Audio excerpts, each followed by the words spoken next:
Olá, meus amigos, meus irmãos, que a paz do nosso Mestre Jesus mais uma vez possa nos envolver e que nós possamos, mais uma vez, através da mensagem do Evangelho, estarmos abertos aos ensinamentos e que possamos, na medida do possível, colocá-los em prática em nossas vidas.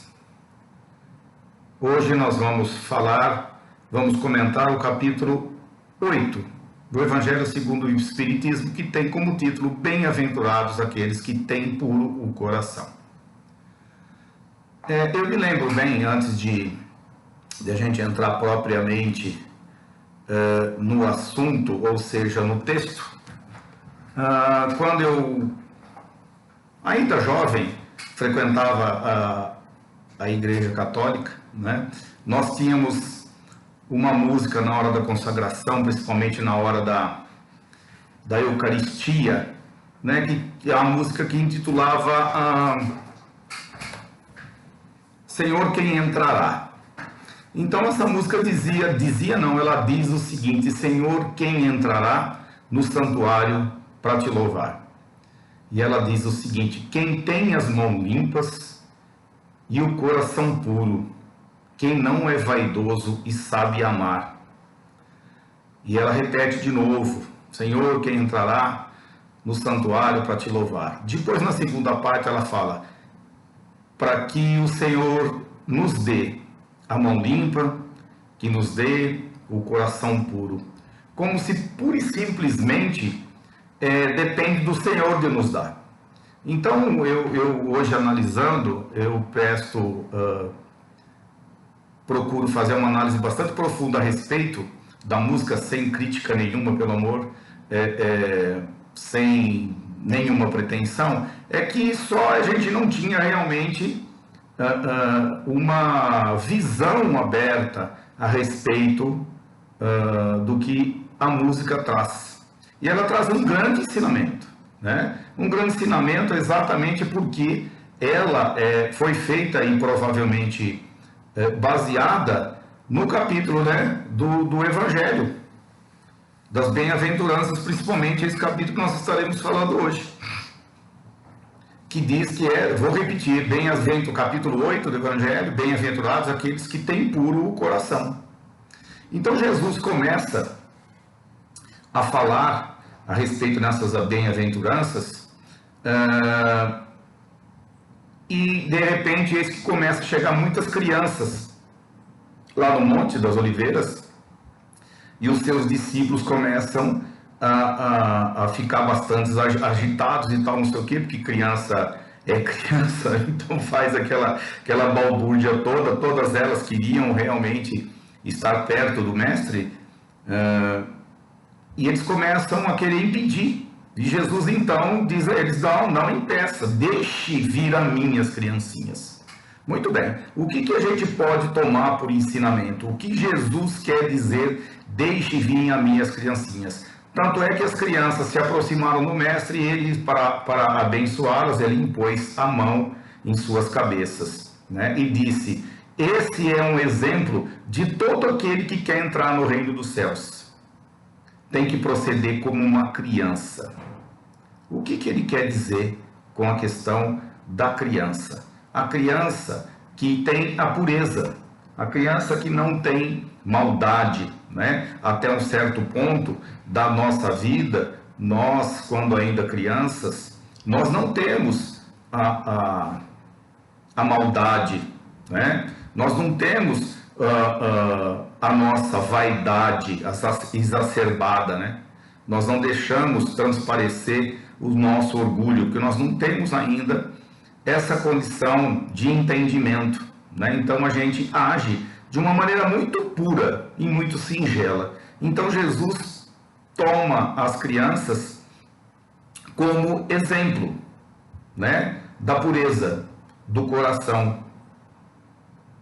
Por isso que nós devemos estar sempre atentos e agirmos com o nosso coração no sentido de não da vaidade, do apego, mas que nós possamos estar com o nosso coração puro.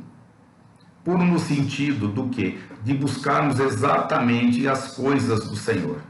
Nós não temos que ir em busca das coisas pura e simplesmente materiais.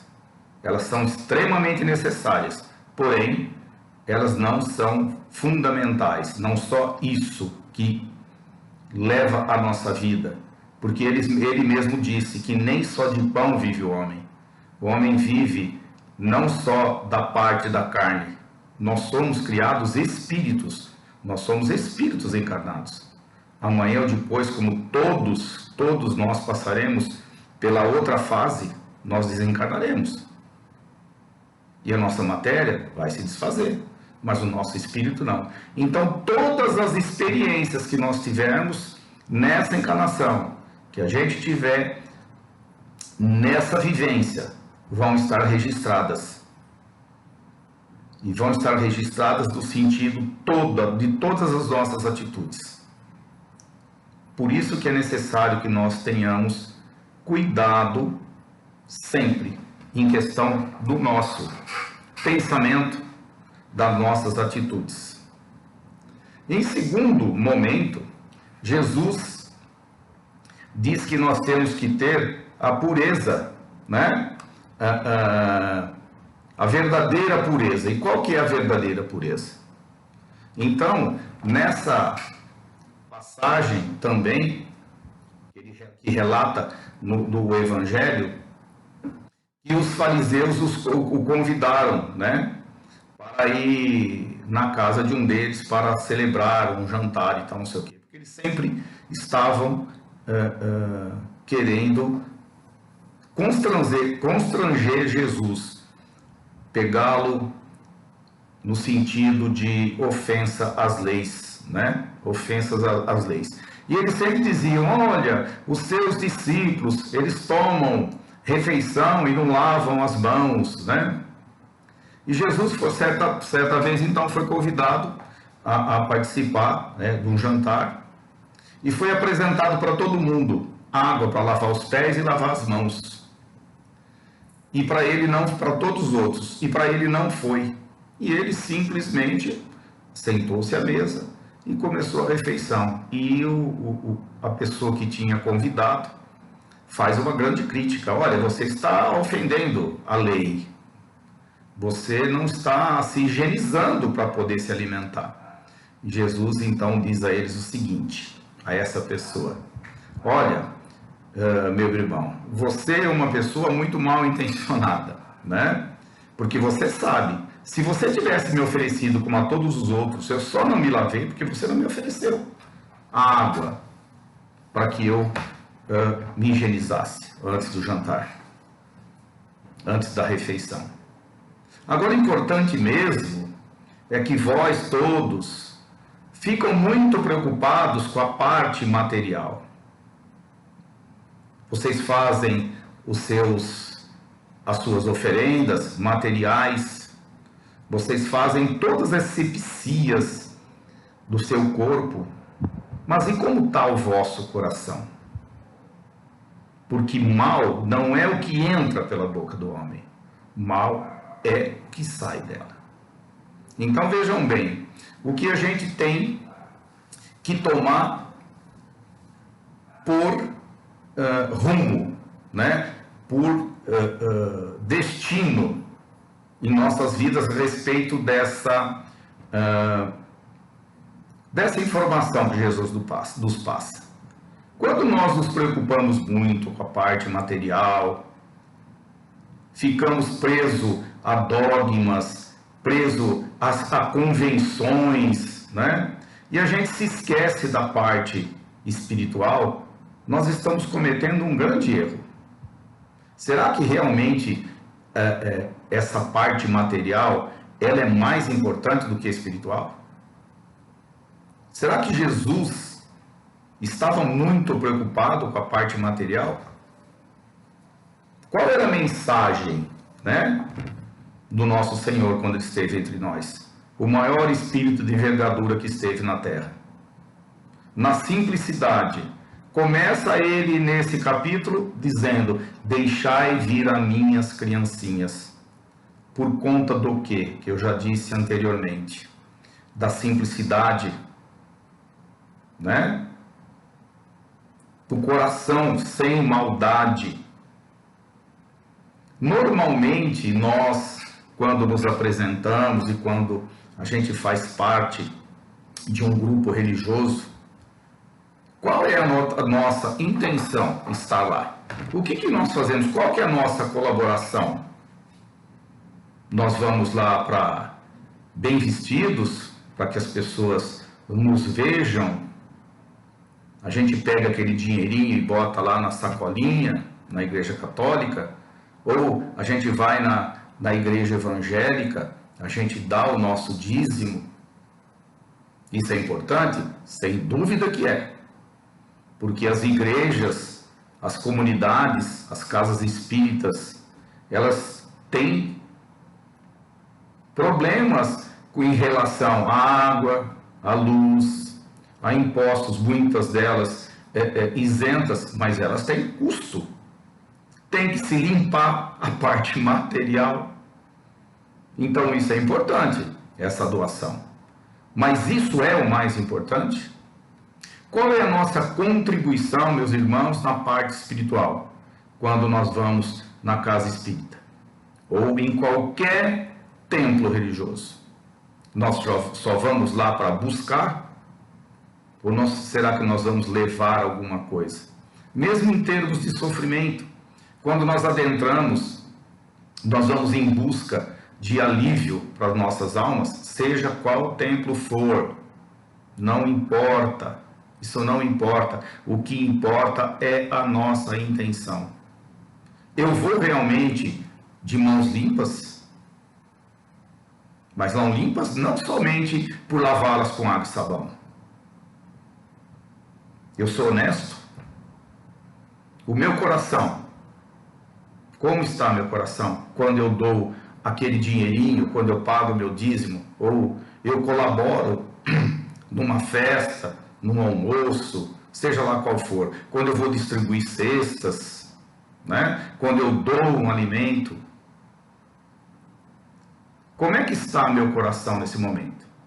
Porque vamos lembrar novamente um grande ensinamento do nosso mestre, que ele falava para os fariseus: vós hipócritas, né? Que vão lá no templo fazer as suas oferendas. Mas e como é que está seu coração? Você tem algo contra o seu irmão? Você tem algo a ajustar com o seu próximo? Você tem rancor no seu coração? Você tem ódio no seu coração? A oferenda, quando ela é feita dessa forma, seja qual for, ela não tem o mínimo valor para Deus. Não tem, né? Que ele mesmo diz isso. Que nós temos que ter a nossa mão limpa, o nosso coração puro, os nossos olhos fechados. Como crianças cegas, né? Crianças cegas não no sentido de não enxergar mesmo, mas no sentido de não ter o entendimento. O entendimento das coisas de Deus, das coisas santas, das coisas nobres. Por que nós sofremos? Porque nós estamos muito mais preocupados com nós mesmos, porque a gente não vê o sofrimento do vizinho. Para sofrimento, sofro eu. As dificuldades são só minhas, ninguém mais a tem? Não somos todos nós filhos do mesmo Pai? E como é que nós fazemos? Como é que nós procedemos? E no mesmo capítulo do Evangelho, ele diz também que se a nossa mão ela é motivo de escândalo, ou seja, é melhor que nós a cortemos. O que nós fazemos com as nossas mãos, meus irmãos? Por que nós temos mãos? Por que nós temos braços? Por que nós temos cérebro? Nós esperamos como diz a música, não é crítica, é simplesmente por quê, né, que eu tenho que esperar as coisas. Como eu consigo as minhas mãos limpas para poder honrar esse nosso Senhor? Como eu consigo alcançar o meu coração puro? Esperando que Deus as me dê? Ou é esforço? Como está o nosso pensamento? Jesus diz que, a respeito, ele fala muito no seu evangelho de adultério, não no sentido cru da palavra. Adulterar significa modificar uma situação. Você pode adulterar um sorriso, você pode adulterar uma esperança. Nós podemos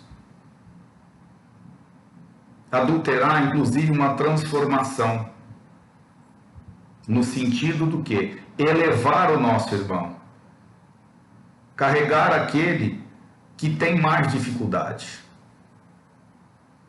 Assim nós vamos conquistar o nosso coração puro. E as nossas mãos? E que sentido que elas podem estar limpas? Como é que é a minha ação de doar? As minhas mãos são para quê? Ela serve para um monte de coisa. Ela serve para aplaudir. Muitas vezes ela serve para vaiar, não é? Nós usamos as nossas mãos para abraçar, para afagar. Porque quando nós desencarnarmos e formos ao encontro de nós mesmos, lá no plano espiritual, o que vai ser dito para nós? O que vai ser perguntado para nós? Para ingressarmos, para louvarmos esse nosso Senhor. O que nós fizemos com as nossas mãos? O que nós fizemos com os nossos conhecimentos, com os nossos pensamentos? Quantas lágrimas nós enxugamos? Quantas vezes eu dediquei algum tempo para ouvir o meu próximo, que tem dor, igual a gente também tem? Assim, meus amigos, nós vamos conseguir ter o nosso coração puro, as nossas mãos limpas, termos os nossos olhos fechados para as coisas do mal. Porque nossos olhos servem, na maioria das vezes, para vermos os defeitos dos outros. As qualidades ficam esquecidas. Eu conheci uma pessoa dentro de uma casa espírita, seu Ângelo Lorenzetti, e ele dizia uma coisa bastante interessante, que eu nunca esqueci. Nós caminhamos em busca da nossa melhoria espiritual em fila indiana, ou seja, um atrás do outro. Nós carregamos duas malas, uma no nosso peito, que são as nossas virtudes, e nas costas nós carregamos a maior delas, de todas, os nossos defeitos. Quando nós andamos, nós olhamos para o nosso peito e vemos as nossas qualidades, as nossas virtudes. Quando nós olhamos o amigo da frente, o companheiro da frente, nós só vemos a mala dos defeitos. Será que não está na hora de a gente inverter essa situação? Será que o nosso irmão ele não tem nenhuma qualidade? Será que ele só tem defeito? Será que não era melhor nós termos os nossos olhos fechados para o defeito dos outros e ter os olhos abertos, não somente para as nossas virtudes, mas para nossas dificuldades, para os nossos defeitos? Teremos que prestar atenção no seguinte: a mensagem final desse capítulo. Espelhemos-nos em Jesus. Esse é o nosso modelo e guia, que veio como um Senhor, Rei dos Reis, sem trono, sem exército, e partiu daqui vitorioso, porque implantou o Evangelho no nosso planeta. Todos achavam que era o momento de derrota, mas ao contrário. Por quê? Coração limpo, puro, inocente como uma criança, que só via nos outros dificuldades, via a fraqueza, que todos nós somos dessa forma. E Jesus nos acolheu. E continuará nos acolhendo. E quem sabe um dia nós possamos, na nossa pequenez, através dos ensinamentos do nosso mestre, nos transformarmos e acolhermos também os nossos irmãos. Que Jesus mais uma vez nos abençoe e que nós possamos ter uma boa semana. Abraço a todos.